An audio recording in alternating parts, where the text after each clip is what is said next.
So when I was in Ocean State, I had an adventurous moment, one of my adventurous moments in Ocean State. I went to Erin Waterfall to friend, and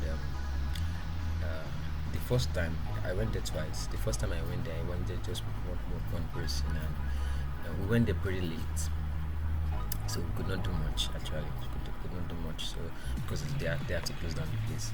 So we just saw the water and everything. So I met a man, and the man was like saying, "Do you know that in the up of this hill there's a village there?" And I'm like, "Serious village?" Hmm. So I got interested actually. I got interested in the village, but it was late, so I was determined to come back there. So when we were coming back, we were more, like the whole school. I was in the school actually, so the whole school came, and the whole school when they come, they were like, "Ugh, let's go and see the water." And I wasn't concerned about the water. I wasn't concerned about the calm of the place. I wanted to know that village. So I had told some from my friends. I was like, "See, I heard about this and I wish to get there." So they were like, "Okay, let's go together. Let's know the village." So we're four of us plus me, making five. That's five. So one of them was Mr. Jerry. The other one was Mr. Lawson. The third one was Mr. Volalong, and the fourth one was Mr. I've forgotten his name now. Actually, he was a state music director. Apologies. So we're determined, to get to know the village. So, and as we were climbing the hill, we were plenty. Everybody was, wanting to let's even go and see the village. And they climbed the hill to a point, and they started returning back. And we were like, I'm going back. I can't go further. So people went back. I know it was not remaining just these five of us. So we're going, three of us in front and two were in the back, and we were just walking, and we wanted to see the place. And at a point, after a long walk, like for 30 minutes or more, we saw some guys coming back, and we were like, "You see the village up the hill?" He said, "No, there is no village there. They didn't see a village." So we are tired of searching, so we are going back. That thing was quite discouraging, and but we just had this that I wanted to go and know this village, because we already had knowledge of the village. So we should have just going and going. At one point we were like, because we have trekked for like an hour or so, and yet we are still just climbing that hill. Are we going to see this village? When are we going to see it? I will just continue, and at the batch of we getting tired, and getting discouraged, we just saw a small boy, very small boy. I was like, where are you coming from? What are you doing in the bush here? I said, I'm coming from my house. Like, you said what? Your house? You live here? I said, yes. That boy was a whole lot of strength. A lot of strength came down. Whoa, it's actually a village here. Actually, so we continued the journey. When we have trekked for a while, we now later saw again holding sugar cane, a very long sugar cane. I was like, where did you get it from? I got it from a village. He was like, there's a village here. So we were so happy, and after we have trekked for a while, we now saw a mud house, and we're like, whoa, there's a village here actually, and we're so happy. We got to the village, we saw the village.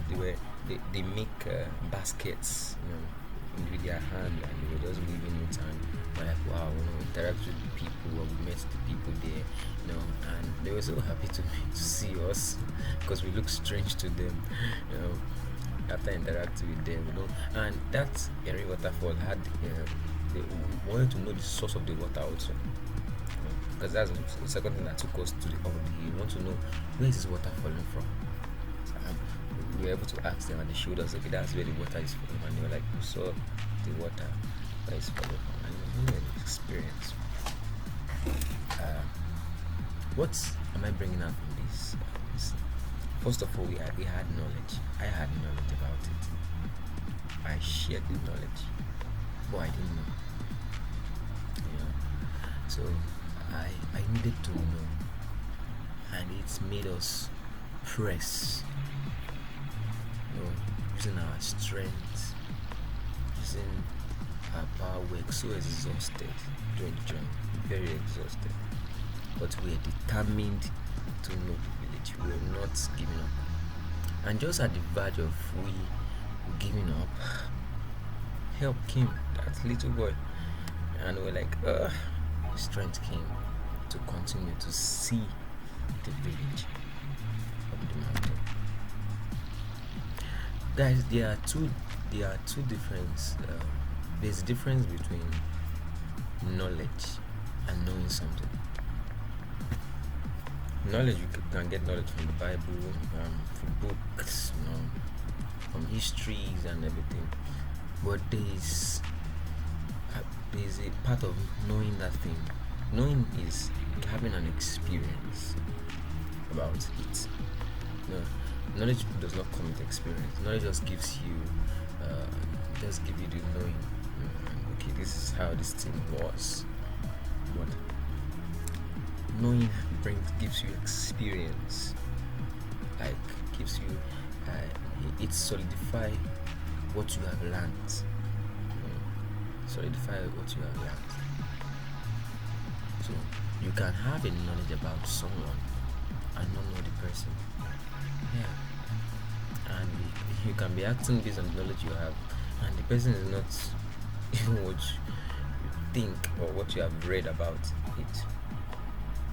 I like P. Daniel. I like Pastor P. Daniel. He's an amazing pastor. I've read about him, I've watched him, I listened to his messages. But do I know P. Daniel? No, I don't. I don't know him. I have not met him. I don't have an experience with him. I just saw him from afar and just went for a few of his programs and just do I like to meet him? Yeah. Are you getting it? Knowing gives you a more vivid experience and a more conviction about what you believe.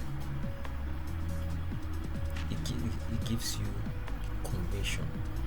Knowledge will not give you the conviction of what that knowing will give you. Knowledge won't give you that kind of conviction. You can have knowledge about something and not be convinced about it. But you can't know something and not be convinced about that thing. Yeah. So that's about knowing. Paul said something in Philippians chapter 3 verse 10. He said that I may know him and the power of his resurrection and the fellowship of his suffering.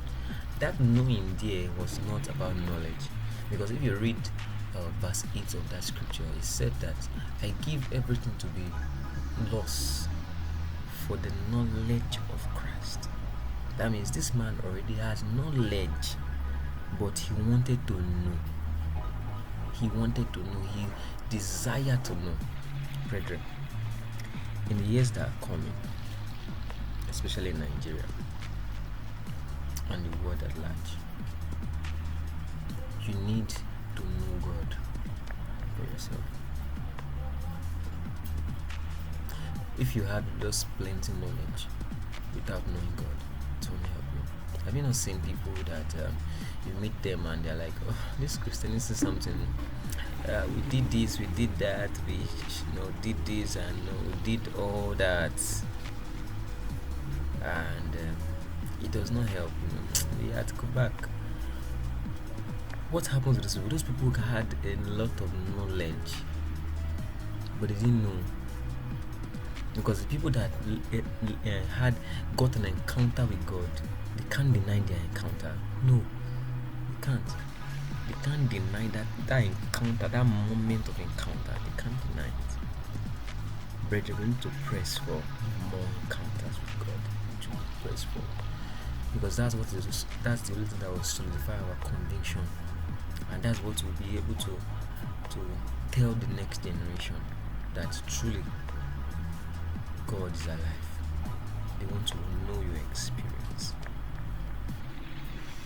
Just experience, friends. Just experience. God bless you.